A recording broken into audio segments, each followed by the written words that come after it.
C'est quand même interpellant de se rendre compte que tout le monde serait d'accord pour dire que quand on dit spontanément du fond du cœur « je t'aime » à quelqu'un, on est en réalité en train de manifester qu'on est traversé par une énergie qui nous remplit en étant en lien avec l'autre, si pleine de force, de joie, de paix, de plénitude et qui déborde de nous si fort qu'on ne peut faire autrement que de l'exprimer à l'autre par ces trois mots d'amour.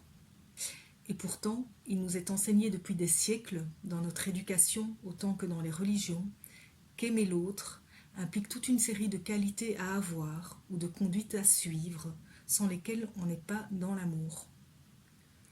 Et quand ce miracle qui nous a traversés en communion avec quelqu'un et qui nous a fait dire je t'aime, quand ce miracle vient à s'éteindre en apparence, on s'applique la plupart du temps à se demander en quoi on n'a pas suffisamment suivi ces principes ou à reprocher à l'autre de ne pas nous aimer.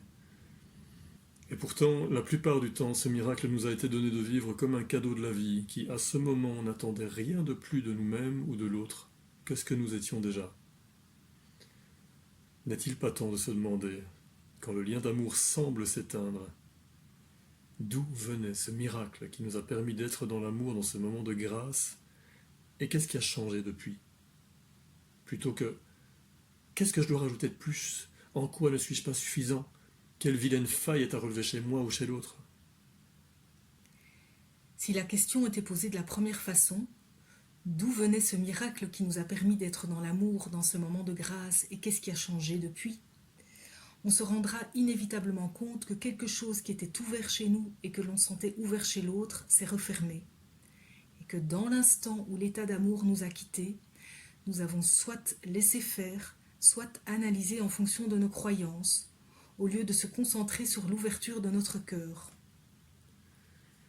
Et si nous nous mettions à l'écoute avec notre sensibilité la plus profonde des changements qui se produisent en nous, et sans jugement ni sur nous-mêmes ni sur l'autre, à l'écoute, non pas de ce qui, selon nos pensées, les occasionne, mais juste de ce qui se joue en nous, l'espace qui se referme. Si nous lâchions cette croyance que ce qui est en train de nous échapper, cette apparente désertion de l'amour, tient à ce que l'on peut faire de plus, ou avoir de plus ou de moins, cette croyance que la préservation de notre amour tient à quelque chose de plus qu'on doit donner ou recevoir. Si nous lâchions cette croyance que l'amour a attendu que nous soyons là pour exister, et que c'est nous qui le créons par nos actes. Si nous envisagions que ce dont nous sommes vraiment responsables, c'est de laisser l'amour s'engouffrer en nous, ou de l'empêcher de passer. C'est parce qu'on est traversé par l'énergie d'amour qu'on aime, et pas parce qu'on s'efforce d'aimer qu'on sera traversé par l'amour.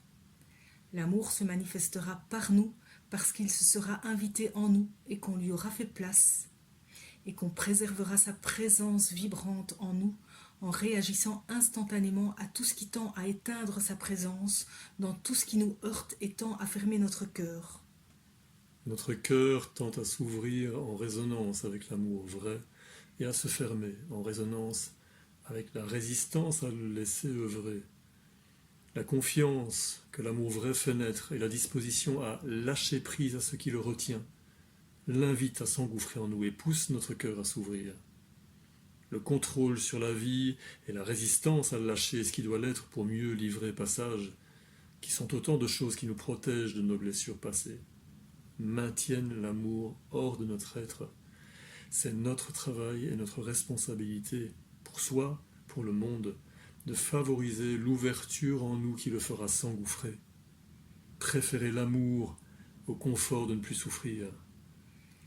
Préserver la magie de l'amour ne tient pas à maintenir une ligne de conduite qui nous a été enseignée comme étant aimante, mais à veiller à ce qu'au travers de nos échanges et de nos expériences de vie, quelles qu'elles soient, et particulièrement quand les choses deviennent difficiles et nous heurtent, on fasse les choix qui assurent de préserver cet espace intérieur dans lequel notre cœur s'est ouvert et notre être s'est senti rempli. On choisisse de mettre la force qui nous pousse, nous porte, nous remplit et déborde de nous, comme la source première de tous nos élans et de toutes nos retenues. Parce que partout où la lumière s'éteint en nous, il est nécessaire de prendre du recul, de lâcher tout jugement et garder absolument à l'esprit que rien n'a le pouvoir de fermer ainsi notre cœur, à moins qu'on y consente. Qu'est-ce qu'on a laissé entrer en nous, dans nos propres pensées ou nos propres positions, ou nos fonctionnements jusqu'ici automatiques, et qui ferme en nous l'espace dans lequel l'amour respire, nous remplit et nous relie à tout? Qu'est-ce qu'on a laissé faire? Se poser toujours cette question, c'est suivre un chemin sur lequel tout ce qui doit être lâché ou abandonné sera invité à lâcher ou être abandonné. C'est œuvrer pour la libération toujours plus grande de notre être, de tout ce qui l'encombre, et l'ouverture toujours plus grande de notre conscience et notre reliance au divin. Une libération et une élévation qui seront à chaque pas franchi dans ce sens source d'une plus grande joie dans notre vie et d'un plus grand rayonnement pour les autres. C'est choisir comme source le véritable amour, celui que l'on aime et qui se manifestera par nous, pas celui que l'on donne. C'est choisir de garder l'amour en soi pour qu'il nous porte, plutôt que de porter l'amour vers l'autre comme on nous l'a appris, sans qu'il soit un débordement. C'est le laisser nous nourrir et nous porter, mais dans la conscience réjouie que son débordement sera un cadeau pour les autres, qui ne sera pas né de ce qu'ils attendent, mais sera gratuit et libre. C'est apprendre à soi-même ne jamais rien attendre de l'autre et ne rien condamner chez soi par les attentes des autres que l'on n'a pas pu combler. Vouloir dessiner le monde sur un chemin où prime avant toute chose la liberté, celle de suivre librement le chemin qu'on sent juste pour soi, et devenir pleinement et sincèrement libre face à la liberté de l'autre d'être pour lui-même sur ce même chemin sur lequel parfois rien ne nous sera donné d'autre que sa présence au monde. Mais quel cadeau s'il est rayonnant de par sa liberté acquise. L'ouverture de cœur par laquelle l'amour s'engouffre en nous est alors un choix qu'on renouvelle à chaque seconde au travers de tout ce que la vie déroule qui la met en péril.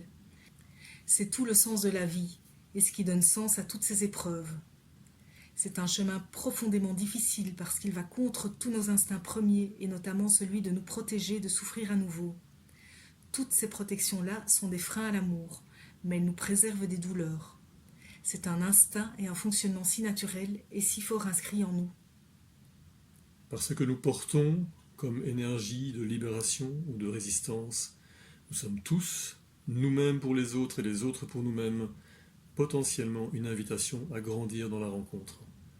En cherchant l'harmonie avec quelqu'un qui a déjà lâché des croyances ou des protections limitantes que nous portons encore, nous y sommes invités à notre tour. Mais les croyances et les protections limitantes que l'on peut avoir encore, on les a toujours faites siennes par le passé pour se préserver d'une blessure.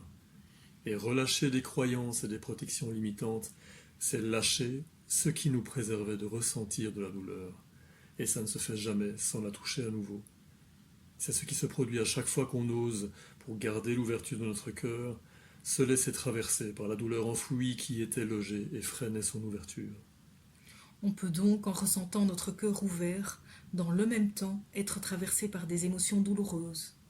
Les inconforts ne sont pas forcément le signe que le chemin n'est pas bon ou que l'on n'est pas en train de s'ouvrir à l'amour. Ces inconforts peuvent même être précisément le signe qu'on est en train de traverser un palier vers une libération pour retrouver plus pleinement notre centre et résonner plus fort avec l'énergie d'amour qui se trouve au cœur de notre cœur.